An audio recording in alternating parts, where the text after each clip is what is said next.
Hello बच्चों। तो ये भी एक स्टूडेंट डाउट था ग्रेविटेशन चैप्टर से कि ये सवाल कुछ यूँ है कि a mass m is at a distance a from one end of a uniform rod of length l and mass capital M। The gravitational force on the mass due to the rod is. चार option थे, चार option कुछ यूँ थे, वो भी मैं आपको दे रहा हूँ, ठीक है। लेकिन वो ऑप्शन हमें थोड़ा सा इधर उधर से टिमझाम करना पड़ेगा क्योंकि वो टाइप करते नहीं बन रहा था हमसे, क्योंकि मैं कोई टाइप राइटर तो हूँ नहीं, ठीक है ना। तो इस वजह से थोड़े से उनको ऑप्शंस को मैंने इधर उधर से अरेंज कर लिया।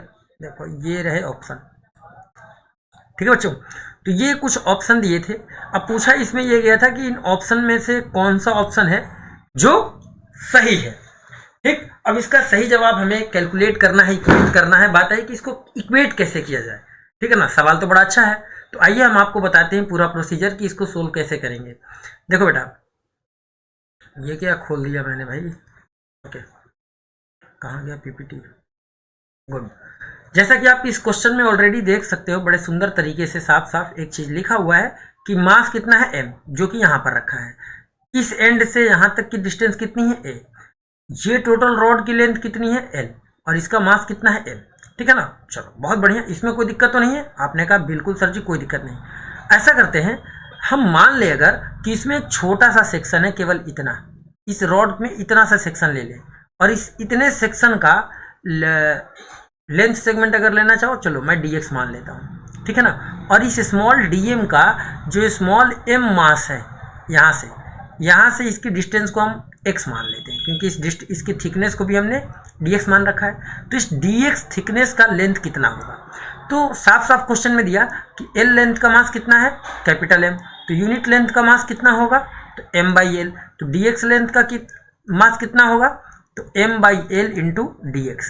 तो ये dx लेंथ जो हमने रेड कलर में लिया है, इसका मास है। तो क्या इस मास को हम छोटा सा मास dm मान सकते हैं? आपने कहा बिल्कुल मान लीजिए। तो अब समझो कि एक स्मॉल m मास की बॉडी है ये, और इससे x डिस्टेंस पर, कितने डिस्टेंस पे भाई, x डिस्टेंस पे हमारा एक और छोटा सा मास है जिसका मास की वैल्यू है dm। अब इन दोनों के बीच में कितना फोर्स लगेगा, तो हम मान लेते हैं कि जब ये फोर्स dm लिए हैं, मास छोटा सा सेगमेंट लिए, क्योंकि हमने पूरा रॉड लिया नहीं, तो मान लिया कि छोटा सा फोर्स हमारा लग रहा है, gravitational force on the mass due to the rod. तो इस वाले पर कितना मास लग रहा है, फोर्स लग रहा है इस वाले पर। तो हमने माना कि फोर्स लग रहा है कैपिटल G m1 m2 यानी small m into dm divided by r square यानी कि x स्क्वायर, ठीक है। और ये फोर्स छोटा ही लगेगा क्योंकि हमने सेगमेंट छोटा ले रखा है।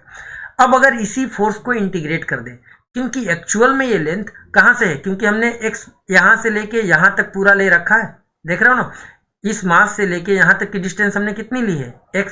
हमको एक्चुअल में रॉड कहाँ से कहाँ तक है, तो देखो रॉड की लेंथ यहाँ से लेके हमको यहाँ तक खाली लेना है। तो यहाँ पर अगर x की वैल्यू की बात करूँ, क्योंकि जब यहाँ से लेके यहाँ तक की लेंथ हमने x लिया है, लिमिट अप्लाई करें तो यहाँ पर हमारी x की लिमिट a हो जाएगी, और यहाँ पर अगर x की लिमिट की बात करें हम तो a प्लस l हो जाएगी, ठीक है ना। क्योंकि ओरिजिन हम इसको मान रहे हैं, किसको, इस पॉइंट को हम ओरिजिन मान रहे हैं। तो इसी फोर्स को अगर हम इंटीग्रेट कर देते हैं df को, कहाँ से लेके, x बराबर a से लेके x बराबर a प्लस l तक, तो हमारा आंसर आ जाएगा। अब भाई देखो, निकालने जा रहे हैं फोर्स की वैल्यू। जब हमें df की वैल्यू जब यहाँ रखेंगे तो g और स्मॉल m ये हमारा क्या हो जाएगा, कॉमन हो जाएगा, x स्क्वायर। अब जो बचेगा उसे तो हमें लिखना ही पड़ेगा। तो देखो हमने g लिखा, स्मॉल m लिखा, इंटीग्रेशन में x बराबर a से लेके a प्लस l तक। dm की वैल्यू कितनी है, तो dm की वैल्यू है कैपिटल m/l इंटू dx। तो dm की जगह हमने रख दिया कैपिटल m/l इंटू dx, और अपॉन में x स्क्वायर भी है, तो देखो x स्क्वायर भी लिख दिया और ये बगल में dx लिख दिया। अब m/l भी हमारा कॉमन है, इसको भी हम बाहर ले लेंगे, तो हमारा जो नेट फोर्स आ जाएगा वो आ जाएगा कैपिटल G कैपिटल M, ये वाला कैपिटल M बाहर ले लिया, फिर हमने लिख लिया स्मॉल m डिवाइडेड बाई ये स्मॉल l है, इसको लिख लिया इंटीग्रेशन a, और यहाँ लिखा a plus l 1/x square into dx। अब भाई इसका इंटीग्रेशन तो सबको पता है, ये तो मुझे करने की जरूरत नहीं है, चलो फिर भी हम करके बता दे रहे हैं कि अगर 1/x स्क्वायर का इंटीग्रेशन आप करते हो, 1/x स्क्वायर का, जो बेसिक बिल्कुल बच्चे हैं जो नीट वगैरह की प्रिपरेशन करते हैं उनको बड़ी दिक्कत होती है। देखो बेटा, x के पावर माइनस अपॉन में 2 है, ऊपर जाएगा तो x के पावर -2 इंटू dx हो जाएगा। आपने कहा यस सर।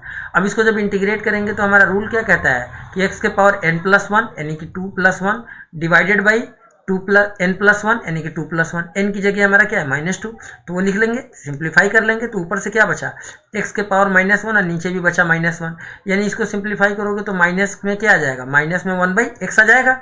आपने कहा यस सर। तो यानी कि इतने को जब इंटीग्रेट करेंगे, इस वैल्यू को इंटीग्रेट करेंगे तो हमारा आ जाएगा माइनस में 1/x। क्लियर है। अब अगर इस माइनस साइन को चाहे तो हम इंटीग्रेशन के बाहर लिख दे तो हमारा क्या बन जाएगा, तो अब हमारे पास फोर्स का फार्मूला आ जाएगा कि F = capital G capital M small m upon L। ठीक है, माइनस साइन हमने बाहर ले ली तो इंटीग्रेशन वाली वैल्यू हमारी आई 1/x केवल। ठीक, और लिमिट अब लगा दे a और यहाँ है a+l, तो लिमिट अप्लाई करने के बाद आओ देखते हैं क्या आता है। तो G capital M small m divided by L। अब लिमिट अप्लाई कैसे करते हैं, पहले अपर लिमिट यानी कि a+l, फिर माइनस लोअर लिमिट यानी कि a। इसको सिंप्लीफाई कर लो तो ये वाली वैल्यू एज इट इज यहाँ आ जाएगा, इसको सिंप्लीफाई करेंगे तो आ जाएगा a × a+l। ठीक है, ये a यहाँ पर आ जाएगा, फिर माइनस ये वाला इधर आ जाएगा ना। आपने कहा यस सर, तो ये आ जाएगा -a -l। कोई दिक्कत, आपने कहा कोई दिक्कत नहीं, a से a हमारा कैंसिल हो गया। अब देखो क्या बचा, माइनस में G capital M small m बटे में L, और यहाँ पर क्या बचा L अपॉन, वो भी माइनस साइन के साथ, -L अपॉन a × a+l। अब देखो ये वाला माइनस और ये वाला माइनस कैंसिल हो गया, L से L कैंसिल हो गया, बच क्या गया, तो capital G capital M small m divided by a × a+l बचा। यानी कि इतना ही फोर्स लगेगा किस पार्टिकल पर, ये स्मॉल m पार्टिकल, इस पार्टिकल पर, ये होल लेंथ की वजह से। क्लियर है। तो ये प्रोसेस है सोल्व करने का। अगर आपको समझ में आ गया तो इस चैनल को सब्सक्राइब करें, इस वीडियो को लाइक करें। फिर मिलते हैं अगले किसी डाउट के साथ, तब तक के लिए आप सब मुझे आज्ञा दीजिए। Thank you so much.